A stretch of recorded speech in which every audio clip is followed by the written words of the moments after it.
الحمد لولیہ والصلاۃ علی نبیہ۔ سورہ نساء کی پہلی آیت پر بات کریں گے۔ 8 باتیں، 8 سوالات ہیں جن کے جوابات یہ آیہ مقدسہ دے گی۔ تفسیر سیکھنے والے ان سوالات کو نوٹ بھی کر سکتے ہیں۔ نمبر 1، انسانیت کے نام پیغام کیا ہے؟ نمبر 2، پہلی آیت میں نفس واحدہ سے کیا مفہوم ہے؟ نمبر 3، اولین جوڑا کون سا ہے؟ نمبر 4، پہلے جوڑے کا فیضان کیا ہے؟ نمبر 5، کس کے نام پر سوال کیا جاتا ہے؟ نمبر 6، تقوی کا لفظ 2 بار استعمال ہوا، اس کا مفہوم کیا ہے؟ اور نمبر 7، رشتہ داروں کی فضیلت کیا ہے؟ اور نمبر 8، اللہ کی صفات اس آیت میں کون سی بیان ہوئی ہیں؟ آئیے آیہ مقدسہ کے ساتھ ساتھ ان سوالوں کے جواب جانتے ہیں۔ یا ایہا الناس، اے لوگو۔ اب سورہ نساء کی پہلی آیت میں پوری انسانیت کے نام پیغام دیا گیا ہے۔ یہ پہلے سوال کا جواب بھی ہے کہ پوری انسانیت کو سورہ نساء نے مخاطب کر کے ایک تاریخ یاد دلائی ہے۔ وہ تاریخ کیا ہے آگے چل کر اس کا بھی ذکر ہوگا۔ اتقو، ڈرو، ربکم، اپنے رب سے۔ اے انسانوں اپنے رب سے ڈرو۔ اس کی خوبی کیا ہے؟ اس کی ربوبیت کی شان کیا ہے؟ الذی خلقکم من نفس واحدہ، اس نے تمہیں پیدا کیا ایک جان سے۔ نفس واحدہ سے مراد ایک جان سے پیدا کیا، اور ایک جان اس سے مراد حضرت آدم علیہ السلام ہے۔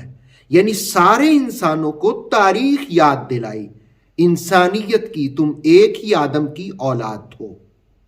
وَخَلَقَ مِنْهَا زَوْجَهَا، اور بنایا ان سے جوڑا۔ یعنی تیسرے سوال کا جواب یہ ہے کہ آدم سے اللہ نے جوڑا بنایا۔ کس طرح بنایا؟ ان کی بائیں پسلی سے حوا کو پیدا کیا، اور پھر رب نے ان کا نکاح کروایا، اور حق مہر کے طور پر مصطفیٰ کریم علیہ السلام پر 20 بار درود پڑا آدم علیہ السلام نے۔ اور پھر جس وقت یہ جوڑے کی تشکیل ہو گئی، یعنی آدم و حوا کا، تو پھر آگے کیا ہوا؟ وَبَثَّ، اور پھیلا دیے، مِنْهُمَا، ان دونوں سے، یعنی اس جوڑے سے، رِجَالًا كَثِيرًا وَنِسَاء، بہت سے مردوں اور عورتوں کو، رجال مرد اور نساء عورتیں۔ یعنی پہلے جوڑے کا فیضان یہ ہے کہ اللہ رب العالمین نے کثرت سے مرد اور عورتیں پھیلا دی۔ ایک لڑکا لڑکی صبح ہوتے، ایک شام میں ہوتے، اور پھر کراس ان کا نکاح آپس میں کر دیا جاتا، وہ جلدی جوان ہوتے۔ تو پہلے جوڑے کا فیضان یہ ہے کہ مردوں اور عورتوں کو کثرت سے دنیا میں پھیلا دیا گیا۔ واتقوا اللہ، اور ڈرو اللہ سے۔ اب تقوی کا مقرر لایا گیا۔ پہلے بھی کہا اسی آیت میں تقوی اختیار کرو، اب پھر کہا۔ ابن عباس فرماتے ہیں تقوی سے مراد اطاعت کرنا ہے، اور مقاتل کہتے ہیں تقوی سے مراد ڈرنا ہے۔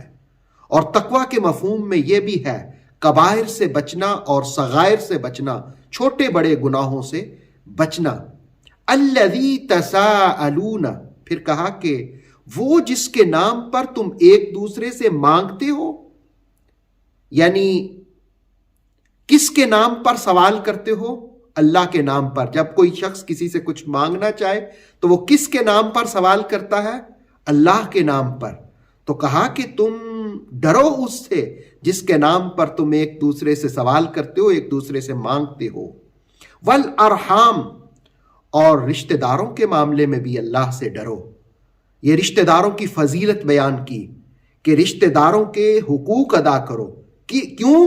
اس لیے کہ تم اللہ سے ڈرتے ہو۔ جب اللہ سے ڈرتے ہو، اللہ کے نام پر ایک دوسرے سے مانگتے ہو، تو پھر اللہ ہی کے لیے اپنے رشتہ داروں کے حقوق بھی ادا کرو۔ قرابتوں کے معاملے میں بھی، رشتہ داروں کے معاملے میں بھی اللہ سے ڈرو۔ ان اللہ کان علیکم رقیبا، بے شک اللہ تعالیٰ تم پر نگہبان ہے۔ یہ اللہ کی صفات ہیں کہ احکام بھی بتائے کہ تم تقوی بھی اختیار کرو، تم سوال بھی کرتے ہو، لیکن رشتہ داروں کے معاملے میں ڈرو بھی، اس لیے کہ اللہ تم پر نگہبان ہے۔ یہ اللہ کی خوبی بیان ہوئی ہے۔ اس طرح سورہ نساء کی پہلی آیت نے ہمیں یہ 8-10 مسائل بیان کیے ہیں۔ اللہ رب العالمین ہمیں سمجھنے کی توفیق عطا فرمائے۔ اوتھینٹک اسلامک نالج کے لیے نور وحی یوٹیوب چینل کو سبسکرائب کیجئے، بیل آئیکن کو بھی لازمی پریس کریں۔ نور وحی کے فیس بک پیج، ٹک ٹاک اور انسٹاگرام کو بھی فالو اور لائک کیجئے تاکہ ہماری ہر نئی آنے والی ویڈیو آپ تک بر وقت پہنچ سکے۔